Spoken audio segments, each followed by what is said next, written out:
So today I'm joined with Chris Panteli from Linkifi. Hey James, thank you. Thanks for having me. Good stuff, mate. Good stuff. So I'm going to start grilling you now with who you are and what you do and your bit of background. So for anyone that doesn't know, who is Chris Panteli?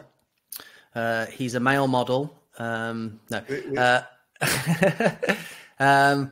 Chris Panteli. I'm from the UK, and I'm co-founder of Linkifi. So we digital PR agency specializing in expert quote links and PR campaigns. So let's dive straight into it then. Expert quote links. Can you briefly explain for anyone that doesn't know what expert quote links is and has it got SEO value? Yeah, so expert quote link building is inbound requests from journalists looking to source experts that they can quote in their article. It's not a link building opportunity per se from the journalist perspective, but as SEOs, we notice that oftentimes the journalists, when they quote an expert, they will link back to the expert's website or the website that the expert is representing. And therefore it is a wonderful opportunity to win links from some of the world's biggest publications. So obviously it's a great time to be doing a podcast with yourself because recently HARO, Help a Reporter Out, has now upgraded to Connectively.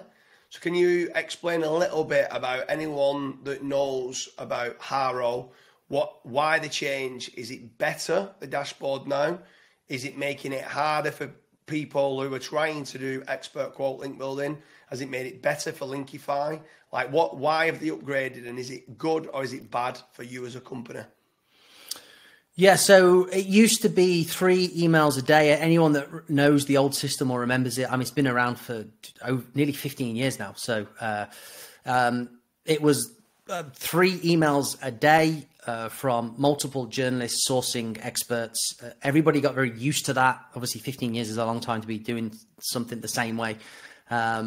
And as the introduction of AI sort of became quite prevalent, maybe 20 odd months ago, let's say, that's when the journalists were getting bombarded with like AI spam. And although I think there was some sort of inbuilt blocking systems with the old system, it wasn't enough, I think, for the journalists to not be getting annoyed by this like mass onset of AI spam from people trying to get backlinks. Obviously, as you know, anything in SEO which is a good thing gets taken over by SEOs quickly becomes like a bad thing. So also it was free. It had been free for 15 years. Peter Shankman, the original founder of it, started it as a free way to connect journalists with expert sources.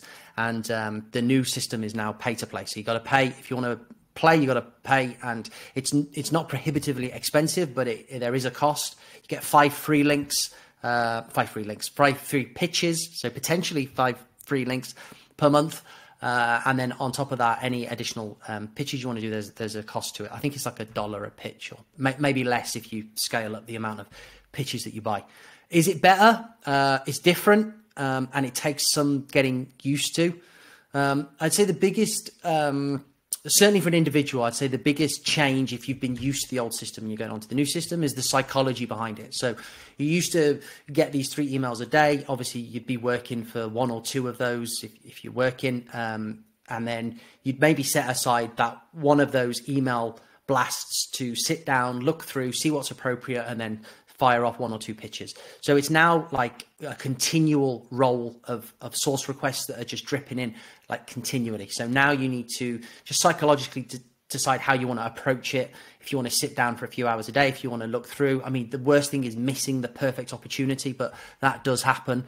And then us as an agency, we find it better. Our results have gone up simply because the barrier to entry, albeit small, is definitely there. It's sort of, there were some systems that you could buy into where it would just do all the pitching for you with AI.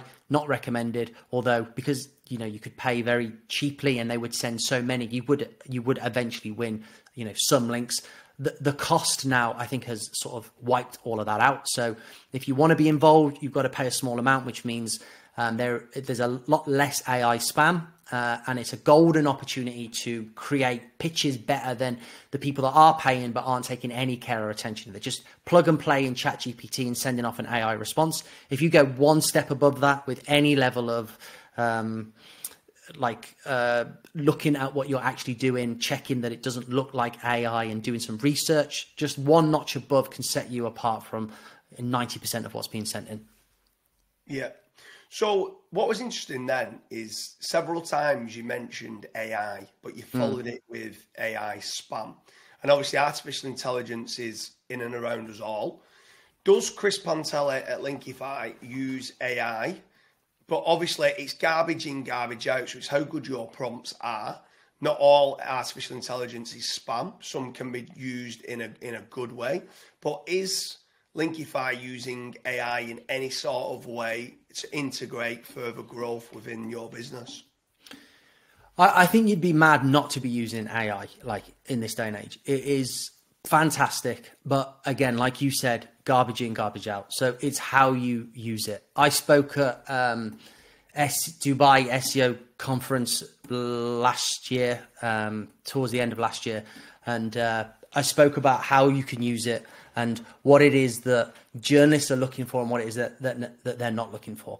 So basically, you should be using AI. We do, but it's how you use it. And for us, the best thing that you can do is have an individuality to the voice and to the use of the English language that you're using in order to create your pitch. So really, really frequently, the journalist is looking to quote an expert with just an ever so slightly unique or interesting way that what they already know is being said in a different voice.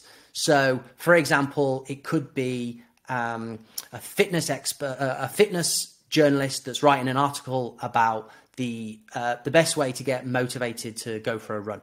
And they just want you to come up with something interesting, but is quotable. So some linguistic flurry to the lines that you're using, but also an original voice, and also unique enough that it isn't the same answer that ChatGPT would spit out if you've just, in a vanilla fashion, put that question into ChatGPT, hit return, and been given a response. So it can massively improve your workflow and your speed. It can be used as a research tool. It's really good at analyzing data. If you're taking data from multiple sets as well, you can use the data analyst tool in ChatGPT to like cross-analyze multiple documents and then get like a summary. So if you're actually trying to produce a quality pitch, you want to utilize as much research and data as possible. And AI is the best way to handle large amounts of data, analyze them, and get fast output that you can actually understand in a meaningful way. Then the other side of it is the pitches that you actually send to the journalists. So I think AI is going to have this almost unspoken agreement between all those that use it. Everybody knows that everybody's using it, but what we don't want to do is just be using it and it obviously be AI. And if we're pitching journalists, these people are professional writers, so they can smell AI. We've all put stuff into AI and seen those really AI phrases that you see time and time again. If you're sending this stuff, the journalists will know. They're not even going to bother reading past the first sentence if that's what they've seen. And also the journalists have to protect their reputations as well. So the two major issues with AI: one, the journalist or the writer may have been dictated to by the publication which they're writing for, that they do not want the use of AI, which means that the journalists and the publications likely will be using AI checking tools. So we need to pass those tools, which isn't difficult. And you can use AI to generate responses in order to rewrite stuff that you've written to pass AI. And don't forget, we can write stuff in our own words and it fails the AI detection tools. So it's a bit of give and take and, understanding the nuances there. And secondly, they don't want to be infringement of any content which has been written before, and then you're just rehashing in your own words. So copyright, or plagiarism, two major things. So in-house, everything that we send off goes through AI detection and make sure that we pass plagiarism. We want to be safe for the journalists. We also make sure that we are utilizing other features. So if we are actually an expert in the pitch that we're doing, a super neat trick I can tell your audience, especially if they're watching and they're an expert and they're going to go and start pitching expert quotes after watching this, is just get your iPhone, look at the question, do a little bit of research, then do a voice note into an iPhone and just speak for like 5 minutes answering the question. Don't worry about arms, don't worry about anything. Just use your own tone of voice and put it into a voice note. Then take that massive chunk of like almost illegible text, put it into an AI with a clever prompt that asks to tidy it up, but maintains the tone of voice and the nuances of the language that's been used. You will have a really succinct, well-written pitch response that passes AI and plagiarism, is written in your tone of voice, and perfectly answers the question. Great knowledge bomb there. I like that. So, as I've come to interview Chris Panteli at Linkifi, I wanted to do a little bit of digging about what you've said recently. And there's a quote that says, "We are living in the golden era of link building." So can you explain a little bit further by that quote of what you said? We are living in the golden era of link building. Can you explain to the viewers here of what you mean by that? Yeah, so it's what we're noticing is obviously content is everywhere now. It's easy to come by, it's easy to produce.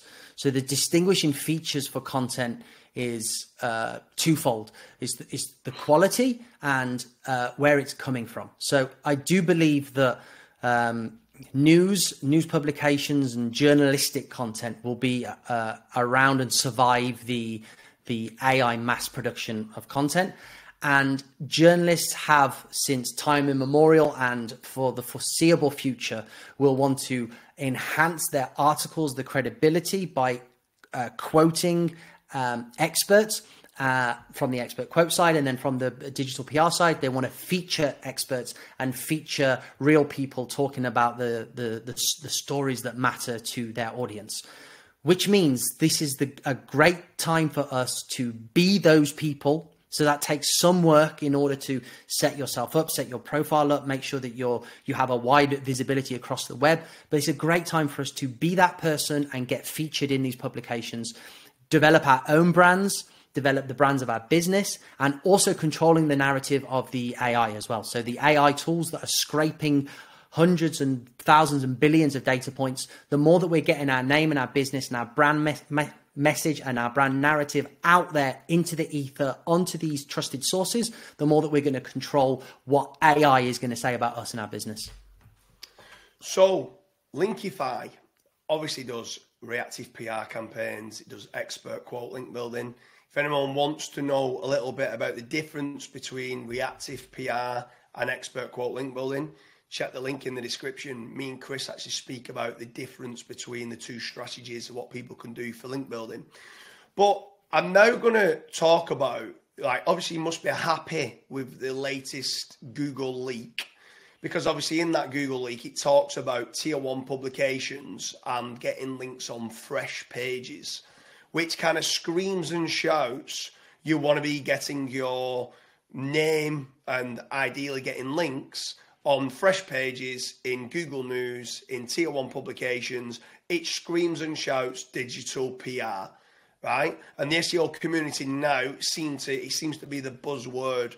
Have you found business to be growing, obviously because of the Google leak? What's your thoughts about the Google leak and specifically the tier 1 publications and fresh pages? It hasn't really changed. This is a narrative that we were pushing before the leak.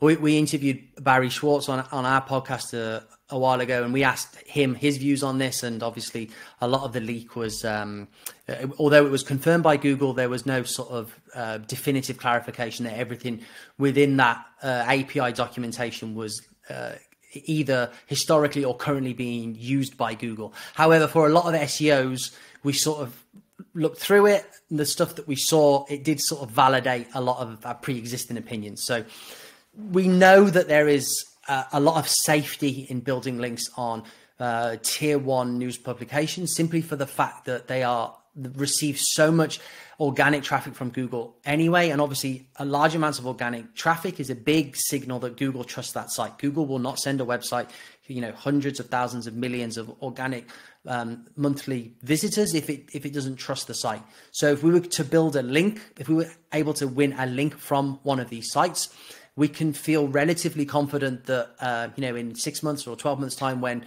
Google changes its mind again on a number of factors, that this probably won't be something that's going to ding you, like maybe if you built a bunch of PBN links or niche edits. Not that they are bad strategies, because they're most definitely not. But as a white hat PR agency, the narrative that we were pushing is tier 1 publications, fresh pages. So it hasn't really changed in that sense, but the Google leak docs did sort of, in a sense, validate that for us. And yeah, it does seem to be a buzzword.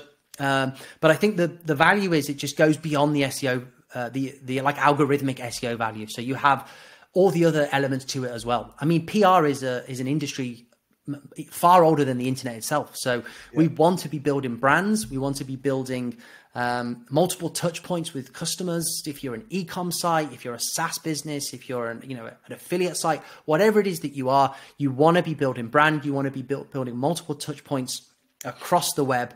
And you want to be controlling the new wave of what's going to be talking about us, which is the AI algorithms. So I think it's an exciting time to be a part of it.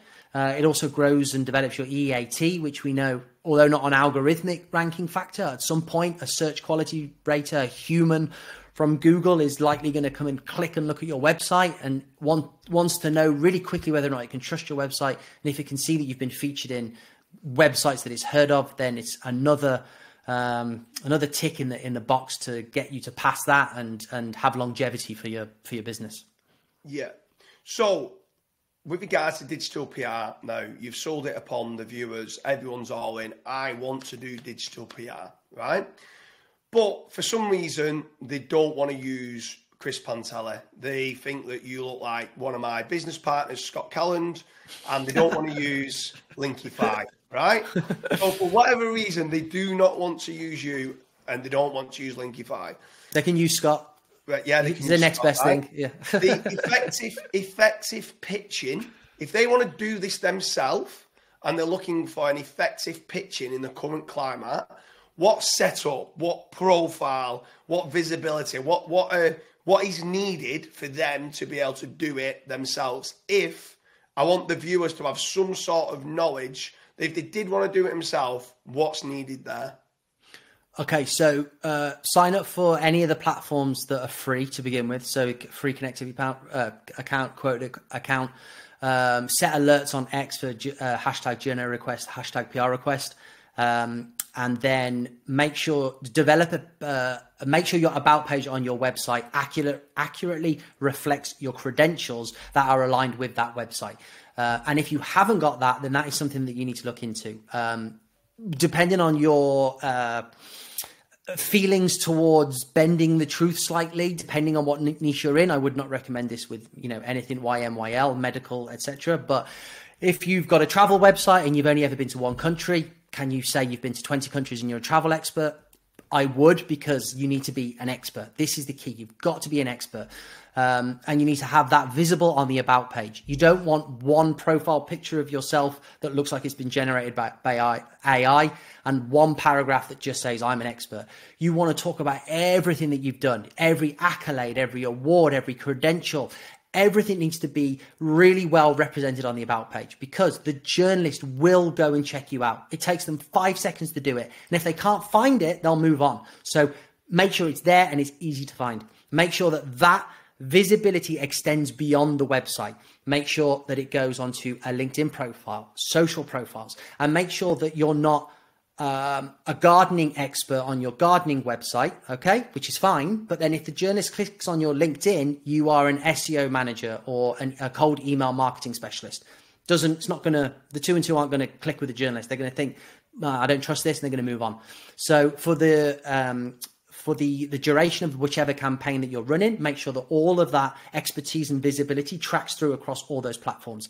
Build a pitch template, which is clean and simple. Introduction, who you are, qualifications, awards, where else you've been featured, and then give the journalist the link to your website, your headshot. Make everything simple. Then scour the opportunities and make sure you're going for opportunities that make sense, and make sure you're reading the requirements. the journalist will always give requirements, okay? If they are looking for a gardening expert and you are a gardening expert and the requirements state that you must be a gardening expert, then go for it. You know, that's perfect. Also check the domain, make sure it's a good domain, and you've got a good chance of winning. If they're looking for a gardening expert that is a female and you are a man, don't answer that query because you're going to annoy the journalist and you haven't adhered to the requirements. And finally, if you're going to utilize AI, I would get an AI checking detection tool. There's a number of free ones. Just pick one. Don't try it across multiple because they're all different and they're all changing all the time. And make sure it passes any plagiarism checks as well. And lastly, probably the most important thing is make sure you have alerts set on your name and your business and domain name, because we win 40 to 60% of our client links come after the fact. So that's getting an unlinked mention where the journalist has picked our quote, included us in the article, and not linked to us. So you need to be monitoring the alerts, find those unlinked mentions. If you've got a previous correspondence with the journalist, you can just go, oh, I just saw the article, it's great, but you didn't link to me, blah, blah, blah, blah, blah. Or if you didn't have a correspondent with the journalist and they just quoted you but didn't link, you need to try and track down the editor of the publication, sister publications, go above and beyond to try and get that link added.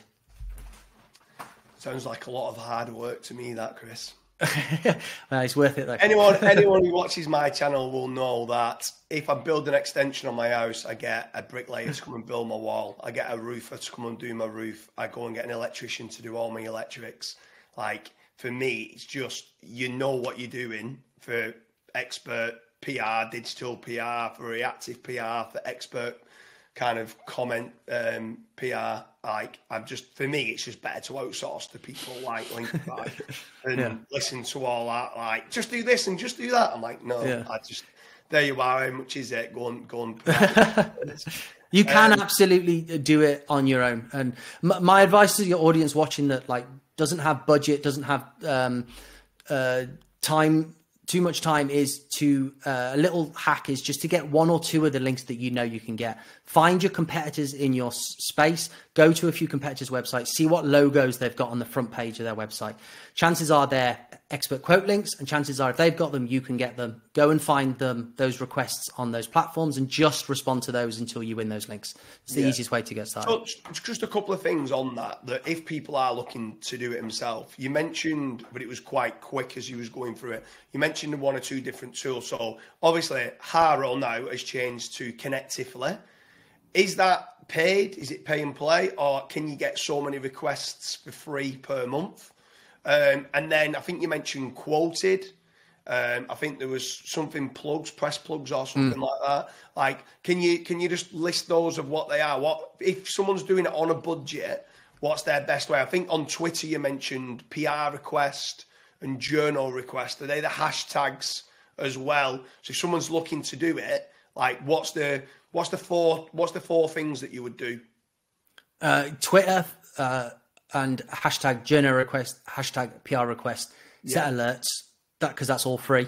Connectively, free account, 5 free pitches per month. Quoted, I think, is the same. It's definitely a free tier. Press plugs is paid. There's a site called Media Matchmaker, I believe, which does a decent trial, and that takes a lot of the tweet requests, pushes it out via their platform. It's like help a B2B writer as well. Is that good? Yeah, that's good. That's free, and that's more your sort of marketing, techie, technical writing sort of niches. So some e-com as well, business, finance. Really nice publications that source on there. Fewer requests, but some really nice publications. That one's completely free as well. Yeah. So let's dive into the last bits now with regards to digital PR as a whole.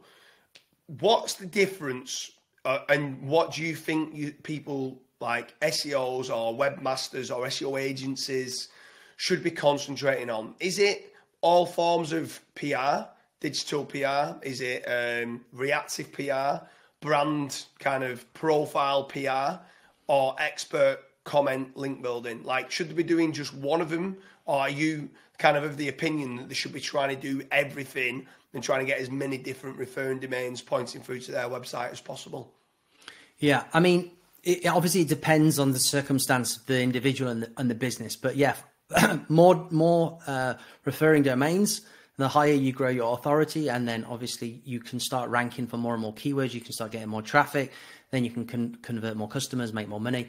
But you need to decide which is the best route for you. And if you can allocate budget to all of these different types, then I would recommend that, because you're going to see an ROI on it. But also you need to understand the nuances between the two. So expert quote building is going to give you the ability to get some really nice, unique, more US-centric domains that aren't really available from PR requests, just because those publications aren't receptive to PR campaign, sorry. And then on the PR campaign side, there's going to be links and publications. It's a bit more UK-centric, but you're going to get access to sites on that side that you wouldn't get from the other. You get a bit more control over the narrative on the PR side, so you can control your brand messaging a little bit more to an extent. You can come up with interesting stories that represent your business in more of a way than you want. Whereas the expert quote side, you are providing commentary to enhance an article which the journalist is already working on. So, for example, that if you own a gardening website, they're looking for like a gardening tip to support their argument in their gardening article. Whereas if you're a gardening supply company and you do a PR campaign, you may do a reactive piece on, let's say, the Prince of Wales was recently spotted in his garden and they took some pictures. You may come up with a really interesting idea to react to that news and have your business as the main focus of that campaign. So it's much more brand building in that sense. But yeah, I mean, I would focus on both if you can. I think both support each other really well from our perspective as an agency, but also it can give you the ability to be seen in front of more journalists and more people writing content and see you more of an expert in your field. Yeah. So, well, anyway, Chris, it's been an absolute pleasure in interviewing you. Something I would recommend with the viewers, check out some of the links in the description. There's actually a couple of other videos where I dig down a bit deeper. I always knew Chris as being the HARO links guy. Obviously, over the years, he's grown to be much bigger than that and does a lot more different sorts of digital PR campaigns now, including reactive PR campaigns and stuff like that. But I dig deep into why HARO has moved over to Connectively. There's a full video on that. I dig deep into exactly why SEO should be looking to get expert commentary, link building techniques. Because a lot of SEOs just look at citations, guest posts and link inserts or niche edits, and they're not really looking at the advantages of using expert quote link building or any sort of digital PR campaigns. But for anyone that doesn't know where to find you, Chris, where is the best place to get in touch with you and hang out if they've got any questions? Yeah, well, thanks for having me on, Dooley. It's been awesome. Linkifi.io. You can find me there, or Linkifi_ on X, Christopher Panteli on LinkedIn as well. Book a call with me as well if you want, or see me at a conference sometime soon. Well, Chris Panteli at Linkifi, it has been an absolute pleasure, and I hope to see you soon at one or two of the next kind of events. In fact, touching on that before I leave, can you explain a little bit about the White Press and kind of joint venture with Linkifi SEO conference in Cyprus for anyone that's not got any tickets? Yeah. Are you just Googling now the dates of... Yes, frantically. I know it's the end of October, but I don't know the exact date. Yeah, If anyone's looking to attend any SEO conferences, Chris is putting one together with probably, in my opinion, the best link building marketplace that there is, White Press. They're teaming up in putting a great SEO conference together. So what's the dates of that, Chris? Yeah, 23rd to the 25th of October. I'm actually half Cypriot. My dad is Greek Cypriot, so it's awesome. We are doing it in Cyprus, in Limassol, which is absolutely beautiful. It's still going to be really, really hot and beautiful in October. SEO vibes. We're doing it with Whitepress and Linkifi, the e-commerce edition, and we've got some great speakers already. We've got the head of SEO at Alibaba. We've got Larissa Iana Roman Halliday from Boohoo Group, and Greg Elfrink, I think, as well, from Empire Flippers. Loads of awesome speakers. So if you can get tickets, Cyprus is going to be beautiful. Even if you just come for the sun, it's going to be a great event. Just so you know, they've got a secret assassin. Me and Carl are coming. There you go. We're doing a Q&A. Awesome. We're coming along to support you and Whitepress and the SEO Vibes. To be fair, I absolutely love the SEO Vibes, SEO conferences, because one, they're not a profit-making machine. They're doing it to actually provide value for all their users, obviously all your users. They're trying to do it in all the different countries throughout the world. So massive hats off to Whitepress for that and SEO Vibes for it. And yeah, I'm excited to come over and participate in your first SEO conference as well. So thanks. I hope Cheers, anyone Dooley. who's watching this has enjoyed my interview with Chris Panteli from Linkifi. Leave a comment in the comment section and make sure you check out all the other videos that I've done with him as well. Cheers, Dooley. It's been awesome. Cheers, mate.